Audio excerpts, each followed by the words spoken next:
بسم اللہ الرحمن الرحیم۔ السلام علیکم ورحمۃ اللہ وبرکاتہ۔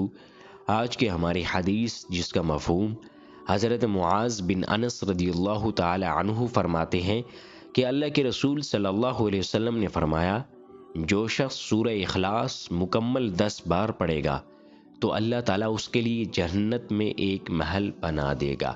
اب سورہ اخلاص کتنی بڑی صورت ہے، 3 یا 4 آیات پر مشتمل ایک چھوٹی سی صورت ہے، اور اس کی فضیلت اتنی زیادہ ہے کہ جو بھی شخص اس کی تلاوت کرتا ہے تو اللہ تبارک و تعالیٰ اس کے لیے جنت میں ایک محل بنا دے گا۔ ہم اگر دنیا کے اندر ہم کوئی اچھا سا گھر بنا دے تو ہم اس کے لیے کتنا خوش ہوتے ہیں، تو اللہ تبارک و تعالیٰ جب کسی انسان کے لیے جنت میں محل بنا دے تو اس کی کیا شان ہوگی۔ اللہ تبارک و تعالی ہمیں ان احادیث پر صحیح معنوں میں عمل کرنے کی توفیق عطا